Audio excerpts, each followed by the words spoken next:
আসসালামু আলাইকুম রহমতুল্লাহি ওয়া বারাকাতুহু। ইন্নাল হামদুলিল্লাহ ওয়াসসালাতু ওয়াসসালামু আলা রাসূলিল্লাহ ওয়া বা'দ। সুপ্রিয় দর্শক শ্রোতা, এটিএন নিউজের রমজানের বিশেষ আয়োজন আকিজ ইলেকট্রিক্যালস নিবেদিত রোজার মাসে পাওয়ার্ড বাই ফ্রুটিকা। সঙ্গে আছে আমি ডক্টর হুসাইনুল বান্না। সুপ্রিয় দর্শক শ্রোতা, রমজানে ইফতার এবং সেহরি একটি গুরুত্বপূর্ণ আমলি নীতি, গুরুত্বপূর্ণ ইবাদত এটি। আমরা যেভাবে ইফতার এবং সেহরিতে কিছু আহার করি, কেবল আহার হিসাবে মনে না করে আমরা যদি এটাকে ইবাদা মনে করি এবং এটার যদি গুরুত্ব দিই, তাহলে আল্লাহ সুবহানাহু ওয়া তাআলা এর বিনিময়েও আমাদেরকে জাযায়ে খায়ের এবং অসংখ্য সওয়াব দান করবেন। আজকে আমরা আলোচনা করব রমজানের সেহরি ও ইফতারের গুরুত্ব। আলোচনার জন্য আমাদের স্টুডিওতে উপস্থিত হয়েছেন Mufti Mohammad Masud Rizvi, deputy managing director, best health diagnostic limited. আসসালামু আলাইকুম ওয়া রাহমাতুল্লাহি ওয়া বারাকাতুহু। মোহতারাম, কেমন আছেন? আলহামদুলিল্লাহ ভালো আছি। মোহতারাম, আপনি কেমন আছেন? আলহামদুলিল্লাহ ভালো আছি। আসলে সেহরি এবং ইফতার, জি এটা তো আমরা মনে করি যে আমাদের ইবাদাগুলি হচ্ছে নামাজ, রোজা জি ইত্যাদি। জি খাবার আবার ইবাদত হয় কিভাবে? জি অনেকে দেখা যায় যে ইফতার করার সময় আমরা দেরি করি, গুরুত্ব দিই না এইভাবে, জি বিশেষ করে মা বোনেরা। মা বোন। আবার সেহরির সময় অনেকে ঘুমের কারণে উঠতে চান না, জি অথচ এটা যে একটা গুরুত্বপূর্ণ ইবাদত, একটা গুরুত্ব রয়েছে ইসলামে, জি এই বিষয়ে আপনি যদি কিছু বলতেন। ধন্যবাদ আপনাকে। অত্যন্ত চমৎকার এবং সময় উপযোগী একটি বিষয় সাহারি এবং ইফতার। মাহে রমাদানের নাম যখনই আসে, আমাদের একেবারে সাবলীল বাংলায় যদি আমরা বলি, আমাদের আবহমান এই ইতিহাসে রমজানের সাথে সেহরি এবং ইফতার একটি ওতপ্রোতভাবে জড়িত একটি বিষয়। এটি কোনো সংস্কৃতি নয়, এটি কোনো কালচার নয়, এটি দেশীয় কোনো বিষয় নয়। মাহে রমাদানুল মোবারকের সাথে অত্যন্ত প্রণিধানভাবে, গ্রহণযোগ্যভাবে এবাদাতের সর্বোচ্চ জায়গাকে জড়িয়ে আছে এই দুইটি বিষয়। একটি হলো সাহারি, আরেকটি হলো ইফতার। কি আগে বুঝতে হবে? সাহারি হলো মধ্যরাতের শেষ ভাগের ওই খাবার যা রমজানুল মোবারকে রোজার নিয়তে গ্রহণ করা হয়, আর ইফতার হলো রোজাকে ভঙ্গ করার জন্য যেই খাবার গ্রহণ করা হয়। তো এই দুইয়ের বরকত সম্পর্কে রসুল আকরাম সাল্লাল্লাহু আলাইহি ওয়াসাল্লাম হাদিসে পাকে বেশ বিশদ আলোচনা এসেছে। তাসাহহারু ফাইন্না ফিস সাহুরি বারাকা। নিশ্চয়ই তোমরা মাহে রমাদানুল মোবারক যখন আসে, তোমরা সাহারি গ্রহণ করো। অনীহার একটি বড় জায়গা দেখা যায় আমাদের সমাজের এই বিচিত্র মহলে, যেটি আপনি বলছিলেন ঘুমের জন্য। তো ঘুমের জন্য সাহারি খেতে পারলাম না। এই যে পারলাম না, কেন পারলাম না? আমি ঘুমাইলাম রাত 1টা বাজে। আমার কাজ কি ছিল?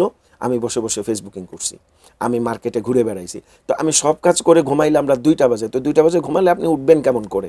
তো এই যে আমাদের টাইমিং সিস্টেমের কোনো নিয়মানুবর্তিতা আমাদের নেই। এই যে নিয়ম বহির্ভূত আমাদের লাইফস্টাইল হওয়ার কারণে আমরা গুরুত্বপূর্ণ একটা রহমত থেকে বঞ্চিত হচ্ছি।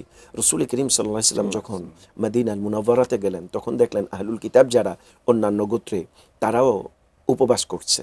তো নবী করিম সাল্লাল্লাহু আলাইহি ওয়াসাল্লাম গুরুত্বপূর্ণ একটি কথা হলো, তিনি বললেন আহলুল কিতাবদের মধ্যে, অন্যান্য ধর্মাবলম্বীদের মধ্যে আর মুসলমানদের এই অনাহার থাকার মধ্যে উপবাসের ক্ষেত্রে পার্থক্য হলো, মেইন পার্থক্য হলো সাহারি। এই জন্য তোমরা সাহারি গ্রহণ করো, জন্য অন্যান্যদের চাইতে তোমরা এই জায়গাটাতে ব্যতিক্রম হও এবং মধ্যরাতে তোমরা জাগরিত হও। এইখানে সুদূর প্রসারী অনেকগুলো বিষয় আছে। তার মধ্যে তুমি যখন মধ্যরজনীতে উঠবে, আল্লাহ রাব্বুল আলামিন ওই সময়টাতে বান্দার উপরে বিশেষভাবে দয়ার নজর করেন। তুমি নামাজে অংশগ্রহণ করতে পারবে, চাইলে তিলাওয়াতে কোরআন করতে পারবে, তাসবিহ তাহলিল করতে পারবে, সালাতুত তাহাজ্জুদ আদায় করতে পারবে, ফাতাহাজ্জাত বিহি নাফিলাতাল লাক।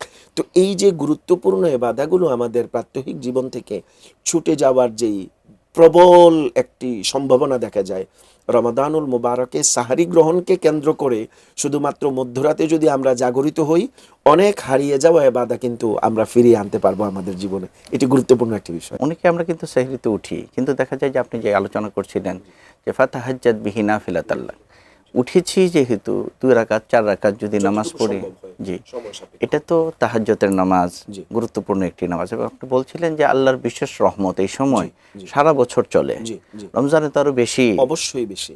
এবং সারা বছরের অন্যান্য কোনো মাসের ক্ষেত্রে আউয়ালুহু রাহমা ওয়াসাতুহু মাগফিরা ওয়া আখিরু ইতকুম মিনান নার এরকম কোনো বর্ণনা পাওয়া যায় না। ওয়া ফুতিহাত আবওয়াবুস সামা ওয়া গুল্লিকাত আবওয়াবুন নার ওয়া সুলসিলাতিশ শায়াতিন। আল্লাহ শয়তানকে বন্ধ করে রাখেন, আল্লাহ জাহান্নামের দরজাকে বন্ধ করে দেন, আল্লাহ রহমতের দরজাকে খুলে দেন। রহমত বিশেষভাবে বান্দার প্রতি প্রতিফলিত হয়, নুজুল হতে থাকে, নুজুলে সাকিনা হতে থাকে, ফেরেশতাদের দোয়া হতে থাকে। শুধু তাই নয়, হাদিসে পাকের মধ্যে স্পেসিফিক্যালি কোট করা হয়েছে, ইন্নাল্লাহা ওয়া মালাইকাতুহু ইউসাল্লুনা আলাল মুতাসাহিরিন, নিশ্চয় আল্লাহ এবং রহমতের ফেরেশতাগণ সাহারি গ্রহণকারী বান্দাদের জন্য মাগফিরাতের দোয়া করতে থাকেন ফেরেশতারা, এবং আল্লাহ রাব্বুল আলামিন মাগফিরাত দিতে থাকেন ওই সকল বান্দাদেরকে, মুতাসাহিরিন যারা সাহুর গ্রহণকারী বান্দা। তো আমি যদি বঞ্চিত হয়ে যাই তাহলে তো অনেক বড় রহমত থেকে আমি বঞ্চিত হয়ে গেলাম। তো আমি বলবো আমাদের দর্শক শ্রোতা প্রিয় ভাই বোন যারা আছেন, রমজানে আমরা গুরুত্বের সাথে সাহারিতে উঠবো এবং কিছু সময় হাতে নিয়ে উঠবো, যাতে করে অন্তত 2-4 রাকাত 12 রাকাত নফল নামাজ আমি পড়তে পারি, কিয়ামুল লাইল আমি করতে পারি। মাহে রমাদানুল মুবারকে যেহেতু কিয়ামুল লাইলের গুরুত্ব অনেক বেশি, এবং পাশাপাশি তিলাওয়াতে কোরআন, আফদালুল ইবাদাত, দোয়া কবুল হওয়ার সময় মাহে রমজানে 2টা সময় গুরুত্বের সাথে। একটা হলো বিফোর সাহারি, আর একটা হলো বিফোর ইফতার। সাহারির আগে, ইফতারের আগে, দোয়া কবুল হওয়ার সময়। এই সময়গুলোতে গুরুত্বের সাথে আমরা দোয়া করব।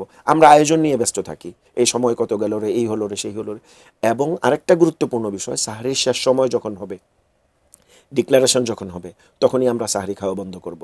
ওই পশম দেখা যাবে, সূর্যের দেখা যাবে, আজান হওয়া যাবে, হাই আলা সালা পর্যন্ত খাওয়া যাবে। এই জাতীয় সকল অপসংস্কার থেকে আমাদেরকে বেরিয়ে আসতে হবে এবং আমাদের নির্ধারিত আওকাতুসসালাহ, শেখ আমিমুল হাসান মুফতি মুজাদ্দেদি বারাকাতি রহমতুল্লাহ, ওনার একটা স্বতন্ত্র কিতাব আছে, পুস্তিকা আছে এটার উপর, ইসলামিক ফাউন্ডেশনের চিরস্থায়ী ক্যালেন্ডার।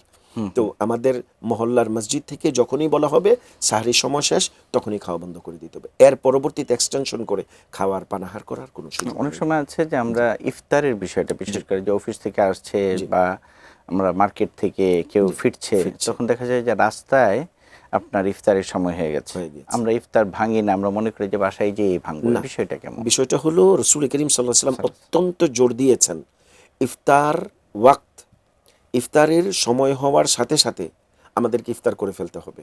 এখানে আরেকটি গুরুত্বপূর্ণ, ইসলামের ফকিহ যারা আছেন, ইনদাল আইম্মাতিল আরবা, 4 মাযহাবের ইমাম এই ব্যাপারে ঐকমত হয়েছেন।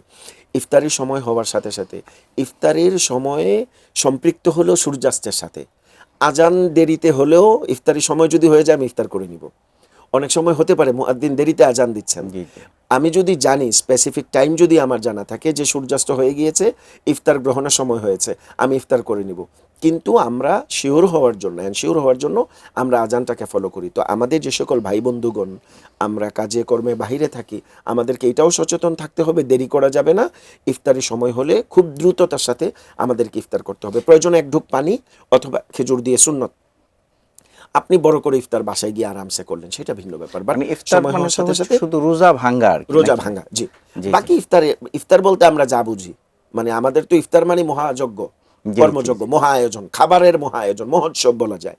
তো এটা আপনি বাড়িতে, রেস্তোরাঁতে যেখানে গিয়ে করেন অ্যাজ ইউ উইশ, বাট যখন ইফতারির সময়টা হয়ে যাবে আপনি ইফতারিটা করে ফেলবেন, খেজুর থাকলে সুন্নাহ, অথবা পানি দিয়ে, অথবা দুধ দিয়ে, যে বর্ণনাগুলো হাদিসে পাকে।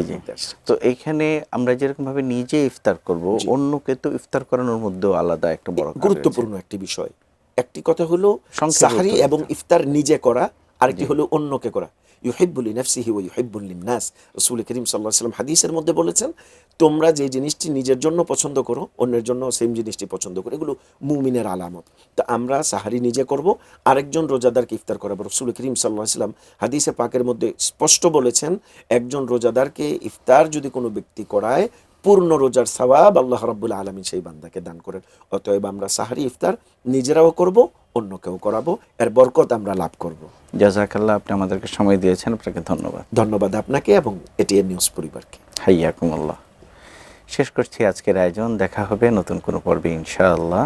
সে পর্যন্ত ভালো থাকুন, সুস্থ থাকুন। আসসালামু আলাইকুম ওয়া রাহমাতুল্লাহি ওয়া বারাকাতুহু।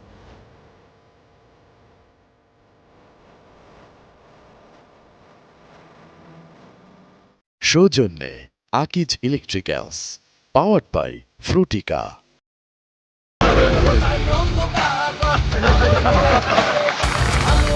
আকিজ এলইডি লাইট, আলোর বন্যায় দুর্ভোগ নাই।